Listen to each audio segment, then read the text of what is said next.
Hi, my name is Atar Chilar, and me and Trisha are co-founders for Water Organica. Our main motto is that we're providing you your basic necessities for a cheaper price.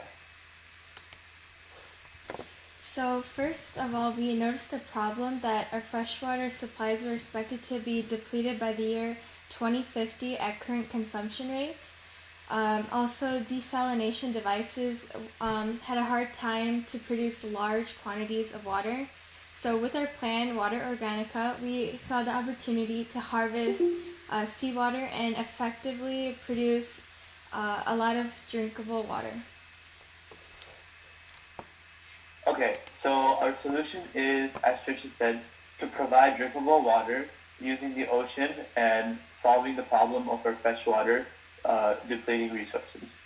So in our water purification system, we combine three types of technology: solar energy, membrane chemistry, and nanobots.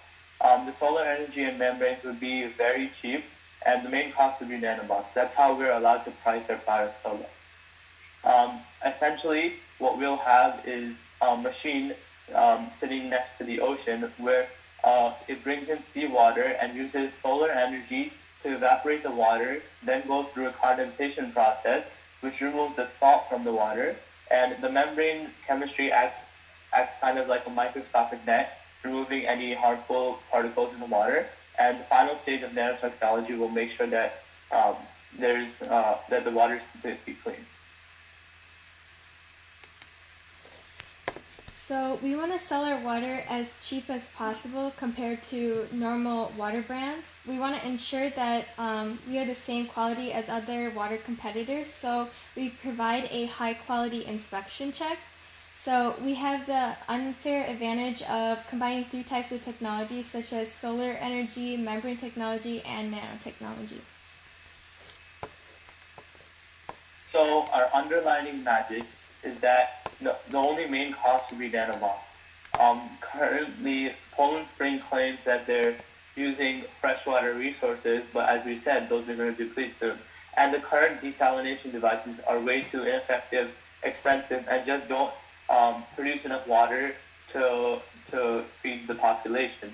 So therefore, with our unfair advantage, we can price it so low and outcompete our competitors.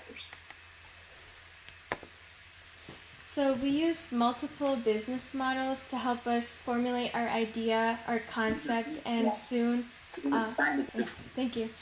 We use multiple business models to help us evaluate our idea and develop our concept and later help launch our idea.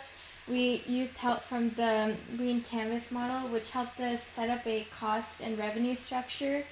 And we also were able to use that to get feedback from later on you'll see grocery stores where we sent out emails and went to our potential customers. Okay, so our go-to-market plan is advertisement in stores, emails to friends, word of mouth, and newspaper. The first and third one we feel are the most important because word of mouth is an extremely useful advertising technique that most businesses use to gain momentum. And we also learned from our customer feedback that they don't really value advertisements for grocery items in in television shows or radios. They mostly make their decisions in the store. So if we have advertisement in stores and we say that we do have the cheapest water possible, then we will be able to generate more revenue. And our main other thing is that we have connection to researchers in labs. So our water goes through a high quality check, and the researchers will be high profile, and we can add that as a seal on our product. So for competitive analysis, we noticed that our competitors were the major water sellers such as Aquafina, Poland Springs, and Kirkland. So we needed to fight for space at the local stores such as Costco. This is where our unfair advantage came in, where we are combining different types of technology to provide the cheapest water out there. And again, like my partner said, we provide quality checks so our water is safe. So we are providing both the cheapest and the safest water. So currently, me and Trisha are both co-founders, and I handle most of the financial accounting portion of the business, while she handles the marketing. With our investing process, we will probably start off with the investment from our families. Then we'll go towards the angel investing round once our business gains momentum, and eventually, like most businesses, we plan to go public. Um, we plan to have one marketing director, one financial director, and one legal manager. So for financial projections and key metrics, we broke down the cost structure to fixed costs and variable costs. Under fixed costs, we have the warehouse, the wages that are paid to the workers, interest expenses, and insurance expenses. And for the variable costs, we have the nanotechnology, which is the nanobots and the membrane technology. We did a lot of research, and we found out that if we sell $1 per bottle, and each bottle is a liter, so if we sell 200,000 bottles in a year to local stores and 300,000 bottles to major chains, we would be in business. So we got those numbers from looking at 1% of what major chains like Poland Spring or Aquafina, how many bottles they sell in a year. So we took 1% of that number. And these 200,000 or 300,000 bottles, if we get that in 1 year, then we'd be in profit. However, if we only sell bottles to a major chain, in 3 years, we'll be easily getting profit. So our current status accomplishments to date are that we have received customer feedback through forms we sent out, and before the COVID crisis, me and Trisha have gone to many local stores as well as big warehouses and got customer feedback. We've also sent emails to family and friends, and as I said earlier, we have made a working blueprint of the machine, and to the right, you can see a very rough sketch of the logo. Thank you for listening. Is there any questions? Dennis? Yeah, on your models, what were the costs and what's your anticipated R&D cost to develop this technology? Yeah. So if we go back to this slide,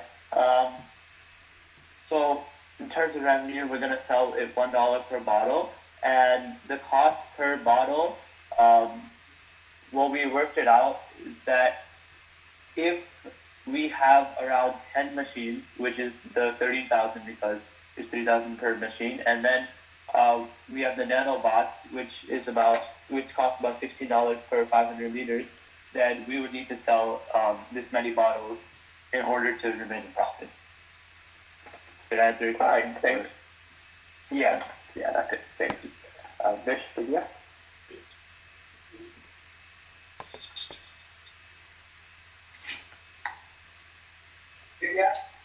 Yeah, okay. Can I go first? Go ahead with you. Yeah, I just want to find out, have you thought about how you will manage your supply chain in the COVID times? What are Amazon and Aquafina, what are they doing for their supply chain? Have you thought about that? It's called... Yeah.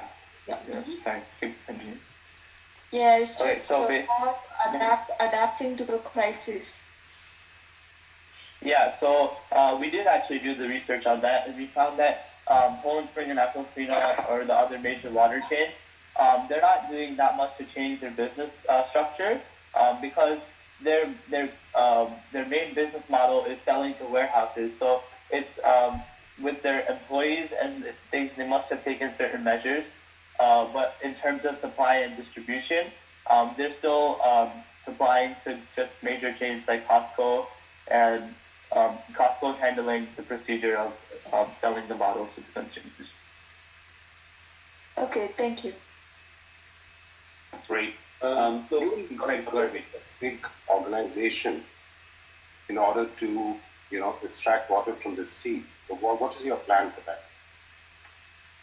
Yeah, so we're going to start off small. We're only going to have 10 machines about, and as seen on this slide.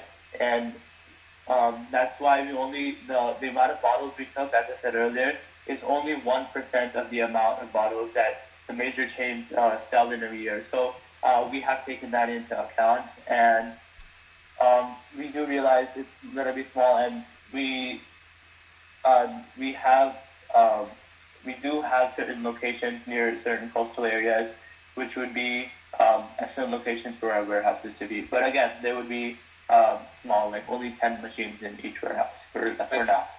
Thanks.